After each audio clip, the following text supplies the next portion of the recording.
there, my name is Donna Myers. I'm a registered nurse here at Grow Forward Counseling in Olds, Alberta, Canada. Today I have brought my daughter in as a volunteer today to represent a client of mine in a demonstration around Sandtray. Sandtray Therapy is a modality that therapists tend to use. It's kind of used as a form of expressive therapy, so it's a tool that I like to use for all ages, including adults and youth. It kind of helps break down the barriers that traditional talk therapy offers. So it's unique in that way. So what the Sandtray therapist does is provide small items and toys, such as on the back shelf here, which we call miniatures. These tiny miniatures are used so that the client can represent their world in the Sandtray. So why use sand? Well, sand is actually used to activate the sensory parts of the brain that allows the client to access some of their emotional experiences, as well as any past trauma or problems that the client might be working through today. So before we begin talking more, I'd like to first introduce you to a little bit of the brain science on right brain versus left brain. So our right brain holds much of our emotions, our feelings, our deepest, darkest memories, and it also works in creative images and pictures. It does not have a voice. It does not work in language. So typical talk therapy is where some of the challenge begins and where we require the left brain. The left brain is important because it uses language. So when the right brain, when we give it a voice by using the miniatures, the client will pick out all of the miniatures, place them in the sand, and it will be the left brain that will actually interpret it and problem solve it. So combined, the right brain and the left brain works together to heal the body quicker and faster. So a few weeks back, I had a client that had attended a session, a young girl who had been struggling with some anxiety. So today I would like to represent her Sandtray and demonstrate it using my model. My daughter, Rhea Myers, with her consent, has volunteered to kind of role play what it is that I had done with the client to demonstrate for you and show you the powerful method of Sandtray. So what I'm going to ask you to do, Rhea, is to take this box here and collect miniatures. Just allow yourself to just keep an open mind. Don't put a lot of thought into it and just take anything that catches your mind.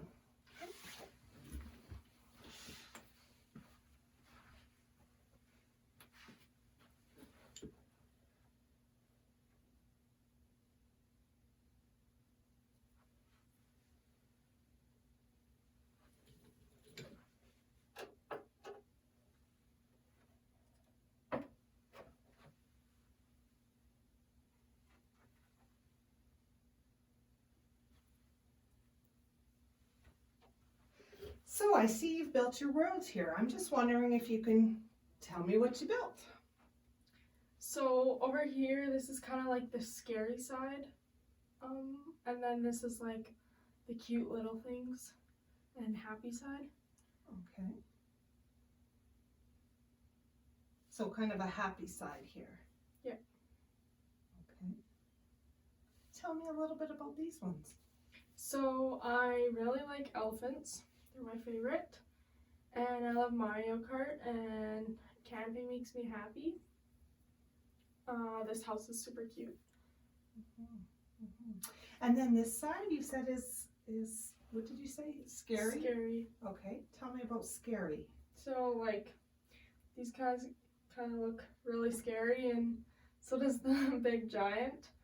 And I'm really afraid of clowns. Okay. Okay. Yeah, so just looking at this, I'm wondering if you can tell me a little bit about this area here. So it seems like this guy is like big and scary, and he's trying to get into the good side. Oh, okay. Okay. And what do you think he wants from the good side?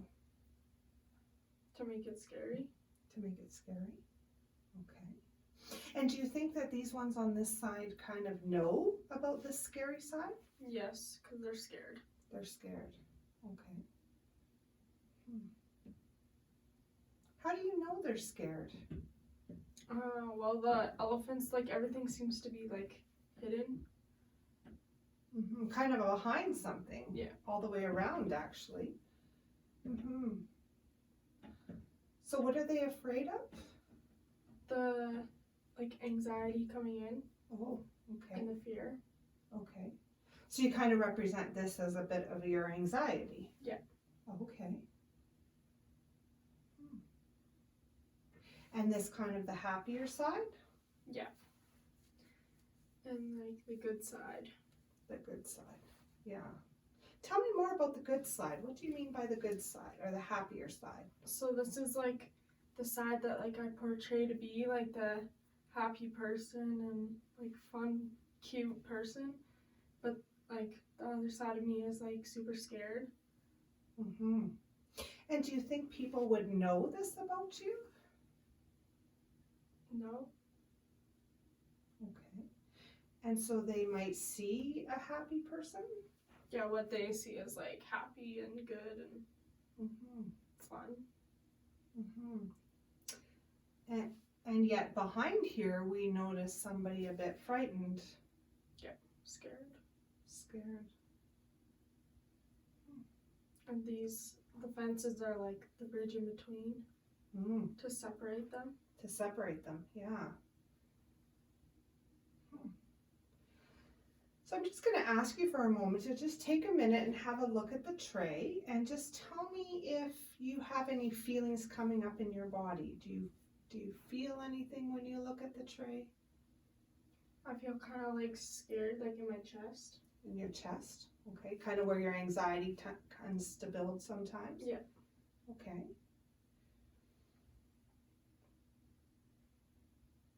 So you mentioned this is anxiety, and you mentioned that this is kind of you and your happier life and kind of behind closed doors, a little bit anxious people might not know about you.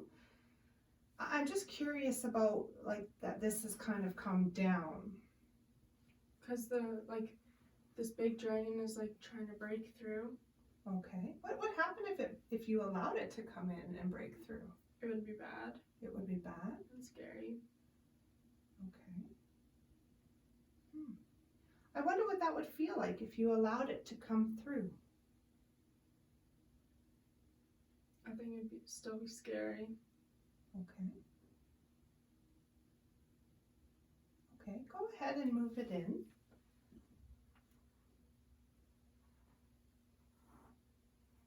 What do you notice now? But it's the only one thing in the bad side.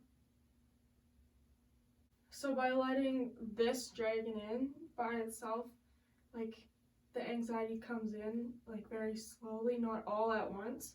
Because if they were all to come in at once, it'd be, like, super scary and a big change. Whereas this coming in slowly, maybe the anxiety won't be that bad if we just let it in slowly. Yeah. And I wonder if it would be all bad. So sometimes when we think of anxiety and some kids, what they tend to do is actually push away feelings and bad emotions, and we like to kind of keep them out of our lives. However, it still makes its way into our life, whether we try to push it away or not. So by allowing a small part of the anxiety to come in, it sounds like it would be okay. Yeah.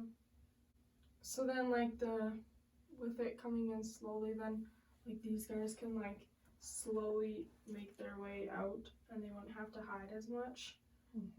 They could, like, show who they are. Yeah. And that would still probably be really scary. You know, a lot of the coping skills that you've learned here in therapy, it might be okay to kind of not block it all out and just allow it to come on and be able to tolerate it in small amounts and cope with it. Yeah. So this kind of, like, shows that, like, it's kind of scary, but, like, it might not be that bad. And, like, opening up and showing, like, who I am might not be actually that bad if I let it in slowly. Does that change just looking at it a little bit more, that you've kind of let the elephant out and the dragon into the world a little bit? Does it feel less scary in your chest? Yeah. Oh, this is awesome, and I really like how it like showed my life. I like the Sandtray aspect. Well, thank you for sharing. I think that's pretty insightful, and I appreciated you role playing today.